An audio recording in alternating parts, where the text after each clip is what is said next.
Well, hello again, All Saints School. I hope you're keeping well and looking forward to the Easter break that's coming up soon. And that's what I'm going to be talking about, Easter. I'll just get our screen up. There we go. So Easter, I wonder what it means to you.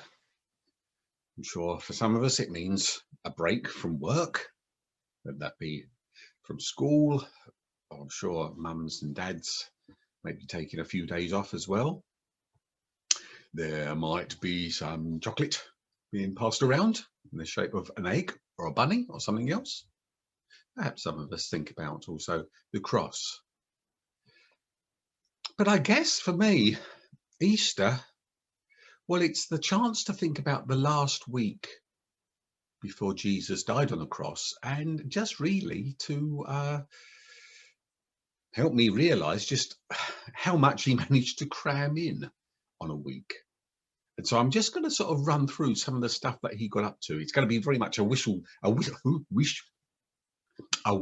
stop visit to that last week of Jesus's life, just to give us some insight into what he got up to.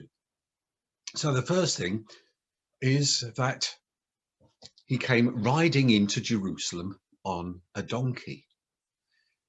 And all the crowd, they had by now got some idea that this guy was someone special. He might be the chosen one that they'd been expecting, the Messiah. And so they all came out to welcoming him, and they threw their clothes or their coats on the floor to form almost like a red carpet, and waved huge palm trees. And certainly the Sunday before Easter in churches, you will often see Christians make crosses out of palm leaves as a way to commemorate that. And once he got into Jerusalem, well, he went to the temple, and he was not impressed with what he saw there, because there were people there really making money out of the Jewish religion. The money that had to be used to give to God had to be in the Jewish currency, because the Roman currency had pictures of the emperor on the back, and the Jewish people didn't like that because the emperor was claiming to be God. And so one of the things you had to do is change all your Roman money into Jewish money before you went into the temple. And also one of the things they did in those days, is a way of saying sorry. They would sacrifice perhaps a bird, something like a dove or a lamb or a goat.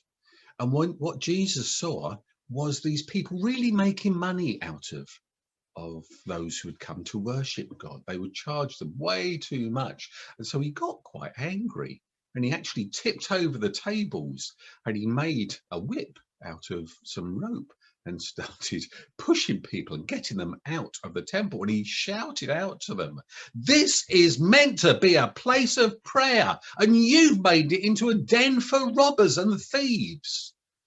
Well, some people quite liked the idea of that. There was a protest going on that was getting at the real problem, that people were profiting out of others coming to say their prayers to God. But obviously the Jewish leaders were not impressed with that at all. And then he spent quite a few days in that last week simply appearing in the temple and just talking to people about following God and where the important things are, and the other bits that some people will get involved in, how they didn't help in a person's relationship with God. And then on the Thursday, well, that was a really special day. That was when people were meant to remember what God had done for the Israelites many, many, many years ago to help them escape from Egypt. They had what was called a Passover meal, where they would eat a lamb and have some other food, some bread and wine. And so Jesus celebrated that with his friends, the disciples, but he sort of changed the meaning of it. He broke the bread and said, "Here, have some of this. This is like, well, it's like my body, my flesh." And then he poured out the wine and he gave them cups of wine and said, and this red wine is a bit like my blood that soon will be spilt for everybody. And his friends were a little bit puzzled. They weren't quite sure what he meant by that. He'd already been talking about what was going to be happening to him, but they didn't quite understand. And more, during that meal, Jesus got up from the table and went to get a bowl and a cloth, and he started to wash his friend's feet. Now, that wasn't a job for the sort of the head man. That was the job for the lowliest of servants. So again, his friends said, "What are you doing?" And Jesus said to him, "Look, I've done this for you, even though you see me as the big teacher, the boss man. I want you to do this for other people and for each other." Now, it didn't mean actually washing the feet, but to actually serve one another and not ever say, "Well, no, this job is too ordinary for me. I deserve a better job." Jesus was saying, no, serve each other, even if that means getting messy and dirty and dealing with smelly stuff. And then after the meal, well, he went into a garden called Gethsemane, where he prayed, because he knew what was coming up. He knew that he was going to be taken to the cross. And well, he wasn't looking forward to it. And so he prayed to God, if there's any way that this task can be taken away from me, oh, please let it happen. But only if it's your will, God, and not mine. And while he was praying, one of his friends, Judas Iscariot, came with some of the Jewish authorities, the leaders and the guards, and they arrested him.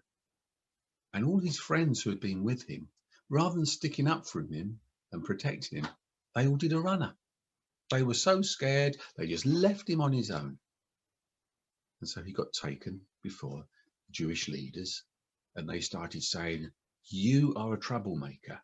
You have been saying things which we just cannot accept. You say that you are God, and that is wrong. That is naughty. We are not going to allow that to happen." What they wanted to do was kill him. But because Israel was under the Roman rule, they weren't allowed to. They could do other punishments, but they weren't allowed to kill him. So they decided to send him off to Pontius Pilate.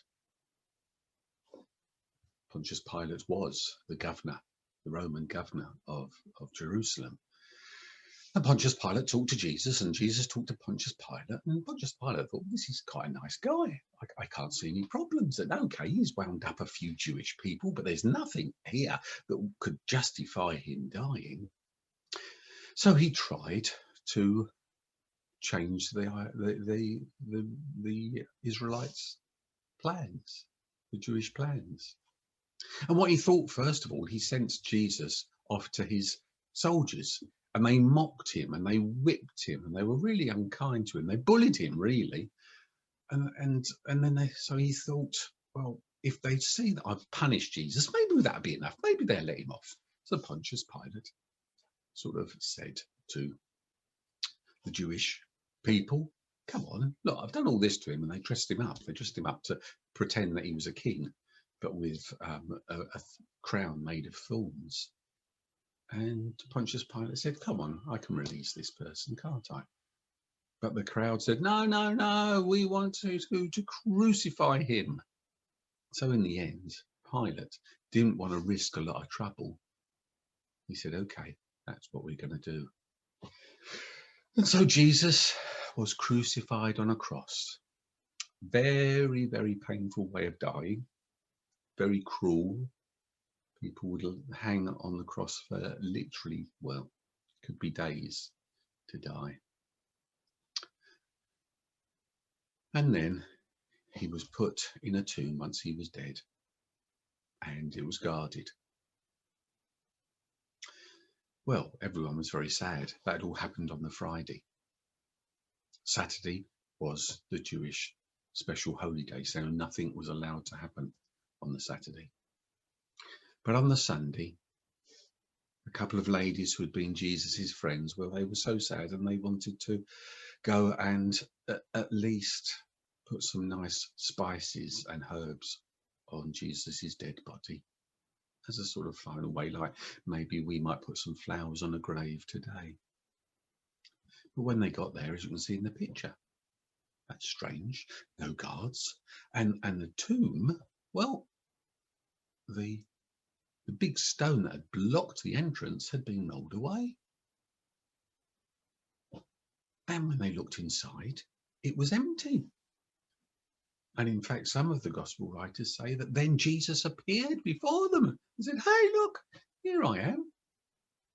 And he told them to go and tell his friends, the disciples. So that's what the ladies did. They ran and told the disciples. So the disciples thought, "Now, come on, can't believe this for 1 minute. Dead people don't rise from the dead." But meanwhile, some of the people who had been following Jesus were walking back home. And to start with, they were very, very sad. They were going to a place called Emmaus, and they were thinking about what had gone on that day, that Jesus had died on the cross and they'd put so many hopes in. And then suddenly someone appears before them and asks them, why are you so sad? What's going on? Don't you know? Haven't you heard? And they told him all about what had gone on. And this person said, "Oh, I don't think you've got the right end of the stick there." And he started to explain all about what it said in the Old Testament, the old part of the Bible, and how this person, this Messiah, this chosen one, was going to have to suffer. And he explained it all to them. And then when they got to Emmaus, the two friends invited this guy in. And this guy sat down, started to have a meal with them. And he picked up some bread and broke it and started to say a special prayer that would normally be said. And as he said that, the two friends said, "It's just like what we did before Jesus was betrayed and arrested. It's a bit like the Last Supper. Hey, this guy is Jesus." And with that, Jesus had disappeared. Well, the guys rushed off, went back to Jerusalem, found the rest of the disciples and friends and said, "Hey, you know what the girls were saying about how they'd seen Jesus, or then they'd seen the empty tomb? Well, he walked with us to Emmaus and he's just broken bread with us." Well, they were still a bit puzzled, but then Jesus appeared in the same room. You can see he's got his hands up like that. I don't know if you can work out why he was doing that. It wasn't he wasn't doing a jazz dance or anything. Because Jesus, when he had died on the cross, he'd had his hands out on the cross and he'd had nails put in his hands to hold him there. And so he was saying, "Look, if you don't believe it is me, look, that's where the nails went. Look, you can still feel the holes." One of the guys, one of his friends, a guy called Thomas, hadn't been there when he appeared. And Thomas at first said, "No, I don't care. I know you've all said you've seen him, but unless I put my fingers in his holes, I won't believe that Jesus has risen from the dead." And amazingly, with that, Jesus appeared and said, "Here you go, put your finger in there." And Thomas realized that Jesus had risen from the dead. But he didn't stop there. A bit later, some of his friends went fishing and Jesus appeared on the beach and cooked them a meal. And so lots and lots of people saw Jesus after he had died on the cross. And they, as happens after Easter, then went off and told people about the amazing events and that Jesus, while he had died, he had come to life again. So for me, Easter, well, there is so much going on there. There's betrayal, there's friends deserting Jesus, there's lies said about him, there's loneliness that he feels, pain that he feels, people refusing to believe. It just makes me realize, because at the end of it, even though there was a death in the story, there's hope. And for me, it means that when we are going through a real difficult time, and when maybe we think, well, maybe I ought to pray about this. Maybe I ought to say, "God, please help me." Well, God can say, "I know what you're going through. because my son was hurt. My son had lies told about him. My son was deserted by his friends. My son was betrayed. No one believed my son. It means that God knows what we go through. And it also means that there's hope. When things look really, really difficult, I'm not saying that, we can hope for relatives who's really, really not very well, and well, they may get over it, but we've got to recognize that death, sadly, is also part of life. But it means that even beyond death, life goes on. So enjoy Easter, enjoy your chocolate and your Easter egg hunts and whatever else you fancy doing. But also just hang on to that understanding that God knows and God can be with us, even in the most challenging of times. Let's have a pray, shall we? So, dear God, we thank you for Easter. We thank you for all that Jesus went through for us. We thank you that because of Easter, we can be your friends. Because Jesus died on the cross for each one of us to take away all the wrong things that we do and enable us to be forgiven. And thank you that you know what it's like to go through difficult times and hurtful times and unkind times. So when we go through difficult times in our lives, help us to pray. And thank you that you will meet us in our prayers. Amen. And as usual, let's finish with the Lord's Prayer as we say together, Our Father in heaven, hallowed be your name. Your kingdom come, your will be done on earth as it is in heaven. Give us today our daily bread. Forgive us our sins as we forgive those who sin against us. Lead us not into temptation, but deliver us from evil. For the kingdom, the power, and the glory are yours, now and forever. Amen.